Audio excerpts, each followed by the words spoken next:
does it all, fans. We're here today with a 2020 Kia. This is the Model S. This is the S trim level. This is the dual overhead cam 16 valve Kia Soul S. We're going to be doing an oil change and changing the air filter. We're going to be doing that now. I'm going to kind of go over briefly what we got today. I got a deal from AutoZone. This is Mobil 1 Extended Life 5W20.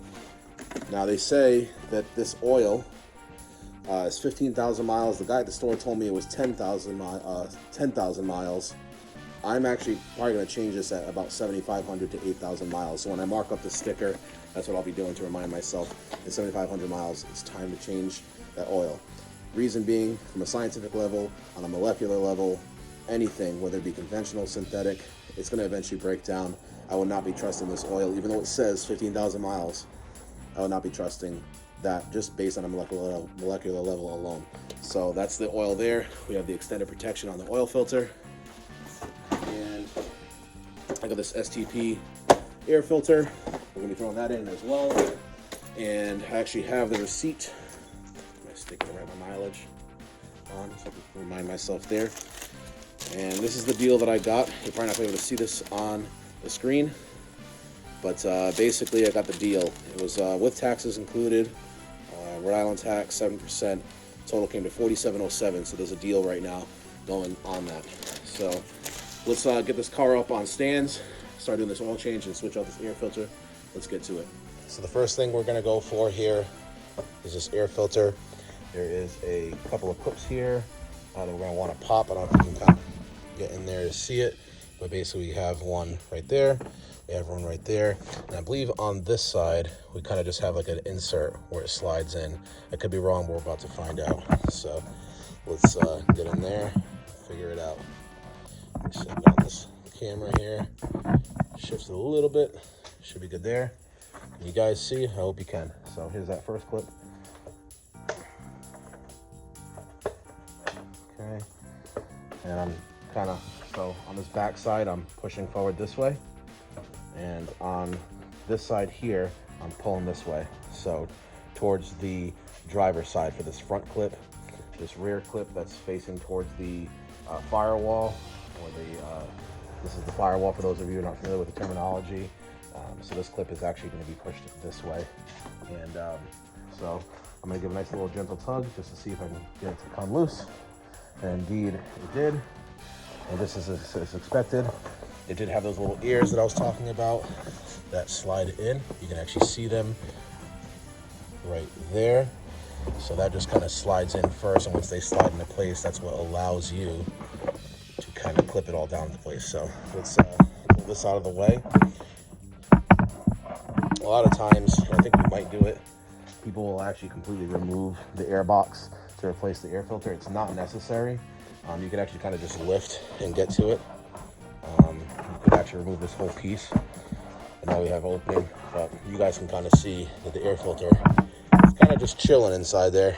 You should be able to just lift right up on it. Okay, grab an edge. Kind of loose in there with these gloves on. It's kind of making it difficult, but as you can see, it's kind of just chilling there. So a little dirty. What do you guys think? So we'll go ahead and replace that. And here is its replacement. Pull this guy out. Okay. I will just do a matchup just to do the comparison. I check the thickness. Okay. Okay. And just remember that this is an aftermarket part. This is STP. Okay. So looking good there. Let's try her. Let's see what happens. Does she go into the channel? She does indeed. I'll try to get a better fit there.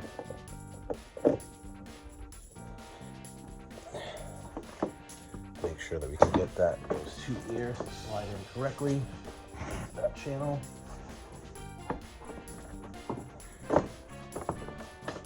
All right. Confirmed ears are in. just going to clip it back in. There's one clip. I pulled it back this way to lock that side, and then this one here in the front we're going to push forward. So clip. Air filter is done. Let's get underneath this thing and drain the oil and remove the old oil filter. The air filter's done. Let's get to it. Okay guys, here we go. This is what we're going to be using for the job. We'll try to get through this as quickly as possible so you guys know exactly what you're going to need to get this job done. Oil pan. Not going to need anything too fancy. As you can tell, this has been used plenty of times. I know they sell a lot of fancy ones you can use out there. That's the one I'm using today. We have plenty of them around here. We got an oil filter. This is going to be the Mobil 1 number M1-104A. And this is the filter we're using. This is the extended performance one. This is a oil wrench that we're going to be using. It's got the 3/8 insert on there, so you can just stick a regular socket wrench on there, 3/8. And we also have an oil wrench, kind of a traditional oil wrench there. So 2 different versions of that oil wrench that we can possibly use. For the drain plug on the oil pan, this is going to be a 17mm socket with a 3/8 insert. We're going to be using this 3/8 extension as well. We have a 3/8 breaker bar, just in case we need to get that drain plug off and it's being a little stubborn. And we also have this 3/8 ratchet. This here in front of you, besides maybe a creeper, is about anything or about everything you're going to need. Also a good idea to wear some gloves, as you can see, and get some rags ready.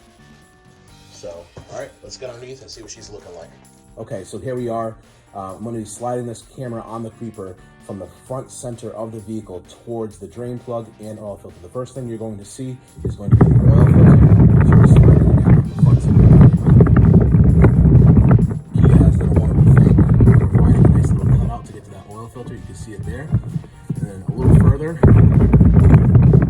you have your 17mm drain plug. And that's what we're going to be focusing on today.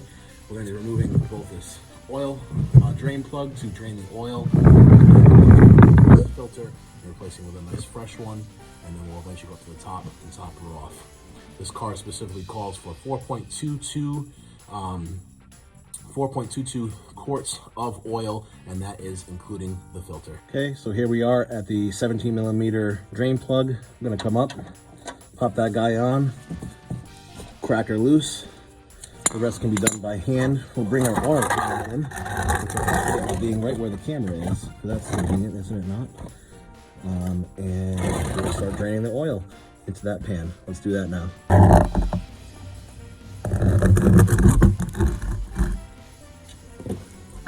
There she goes, draining that oil.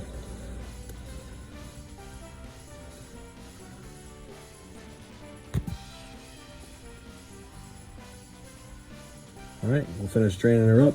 Let's get to the oil filter. All right, guys, so here we are with the oil filter. This is the old one you're looking at, still installed into place.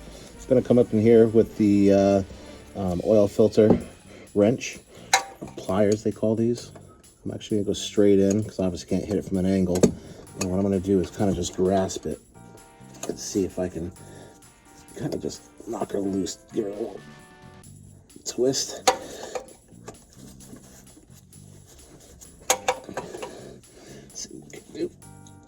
Yep, okay, perfect. So I've got her loose enough so that I can get the rest by hand.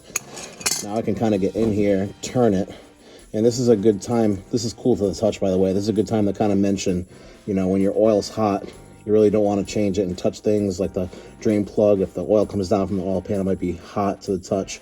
You can get badly burned, so just be aware of that. But we're gonna go ahead and remove this. Oil will fall out of here, so I'm gonna cut the camera here so I can catch that oil.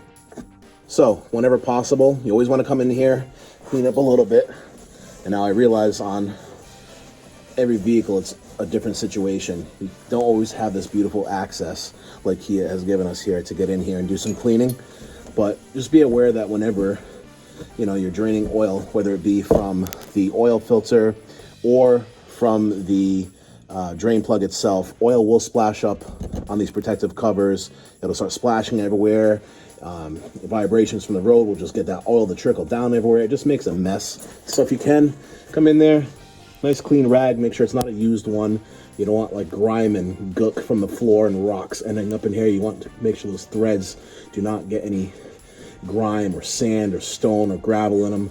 We're just kind of cleaning this surface, trying to make it as clean as possible. Again, a lot of people don't do this. This is just kind of me taking an extra step and cleaning it up a little bit because I have the availability to do so. It's always nice when that's, possible. So I'm cleaning that off.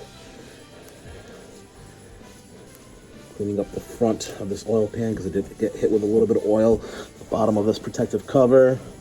Come in here, clean it up a little bit, right? And I've already, by the way, go ahead and pre-oiled this gasket. Now the reason why people do this is so that when we go to eventually take this oil filter off and replace it with another one in 7,500 to 8,000 miles, it'll be a lot easier.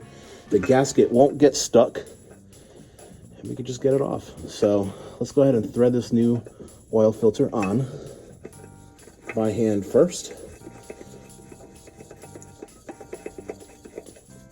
Okay, it's about as good as she can go by hand. And believe it or not, you don't need much more than that. But what we'll do is we'll take our oil filter wrench, we'll take an extension, mount that on, put our 3/8 ratchet on, come up in here, and give it a quick little turn. And that is all we're gonna need. Let's now move on to the rest of the job here. All right, guys, so here we are. We've gotten our drain plug fully tightened up. We have our oil filter slap back on. That is tight. Remember on those, do not over crank those. Very, very bad idea. It's just gonna make it really, really difficult to get that off later when you need to do the next oil change. But again, we're moving on. We are going to take this cap off here. Always a good idea. You could check here for this. You could check the owner's manual if you have it. Sometimes it's written up above on what kind of oil you want to use. But here we go. 5W20. Okay, I've confirmed that is indeed what we have here. 5W20. I'll wipe this guy down with a nice clean rag.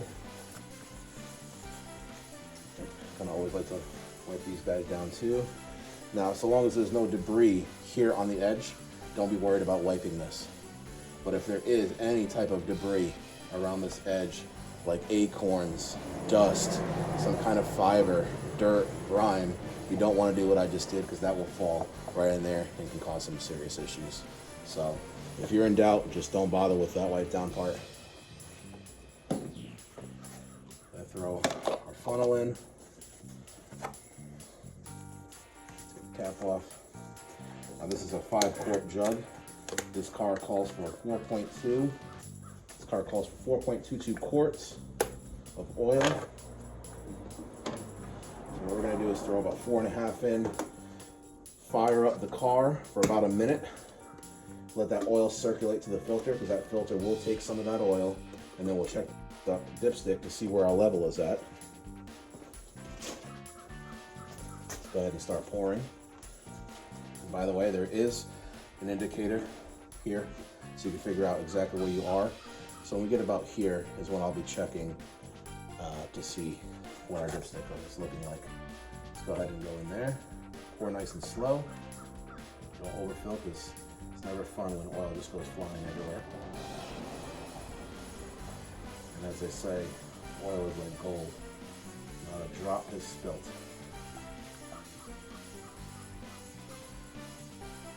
Like black gold.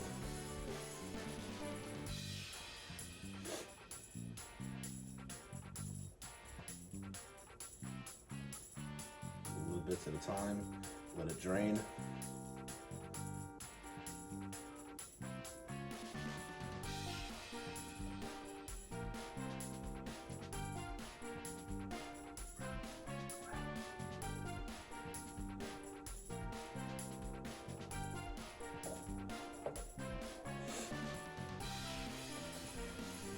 So sometimes if you don't have a good seal around the lip here where I'm pouring into, if you're doing what I'm doing, oil will actually spew out the sides because the car can't take it as quick as you're pouring it.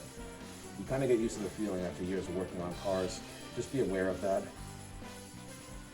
That could happen. It's always best to pour slowly rather than quickly if you have any doubt or any worry. Realize that I'm making this video for everybody, people who have worked on cars, people who have not worked on cars ever. So some of you folks out there that are a little more experienced in cars, I realize a lot of the information I'm giving you may seem redundant, but please just be aware that there are people out there that have never changed oil in their life, and this video is to help them as well.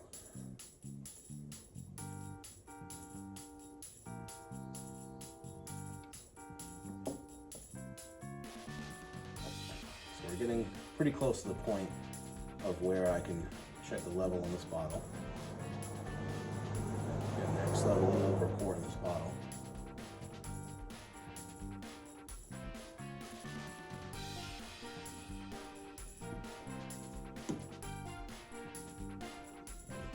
Now.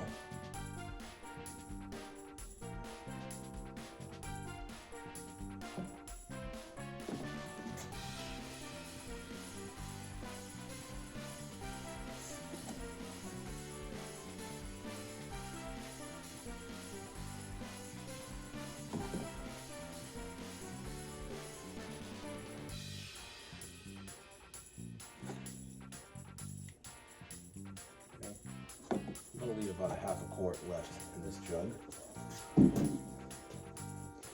I'm going to take our funnel, grab it with a rag so we don't spill oil everywhere. Throw our cap back on. There's no oil spilled whatsoever. I just confirmed that. There's no need to wipe again. If you do, please feel free to do so.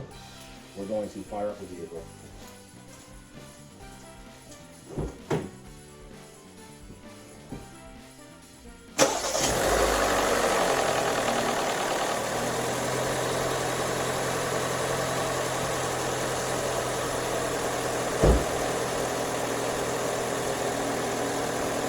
Okay, and so we're just kind of letting the car run for about a minute, letting that oil circulate. I know there's a safe amount of oil in the car at least to get the car running. So I've got about 4.5 quarts in there. Okay, the car called 4.22. I got about 4.5. We're gonna shut the car off, and we're gonna check the dipstick.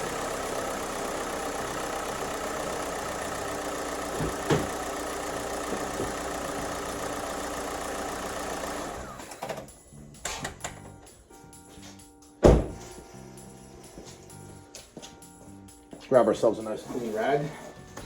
We don't want any particles or contaminants going back into the dipstick. Start off clean.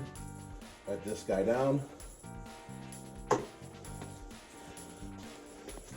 as you can see, you have an indicator, low, and then you also have full, L and F, right? So it can be at low, it can be at full, or anywhere in between. Let's figure out what she is. Put that guy back in there. Remember, always check this with the car off. It's transmission fluid that you check with the car hot and running, not oil. And we are just at that exact moment of full. If you look at it, it is, just look at it. It's right there, right at the F mark. So at that 4.5 quarts mark, I was exactly where I needed to be. I honestly don't think that extra half a quart would have killed it, but we'll leave it where it's at for now, and we'll hold on to that extra half quart. Let's put the dipstick back in. Dipstick's going back in. Make sure that's nice and tight. Give our engine department a quick little wipe down. At some point I'm gonna go in here and detail a little bit. That'll be off camera. Throw the cap back on.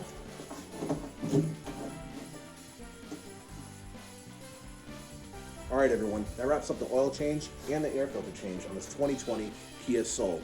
If you have not subscribed to this channel, please do so now, and please set your notifications to all so that you're notified when we create a new video and post it here on YouTube. You guys are aware I'm into the outdoors, cars, repairing things, electronics, hiking, survival. We're gonna be doing a review soon on a pair of hiking boots that I just purchased recently, so stay tuned for that. And we got plenty of other content coming as well. So if you're into a lot of the things that I'm into, hit that subscribe button now and make sure you set that notification to all, as I said earlier. And until next time, I love you guys. Stay tuned. We'll see you in the next one.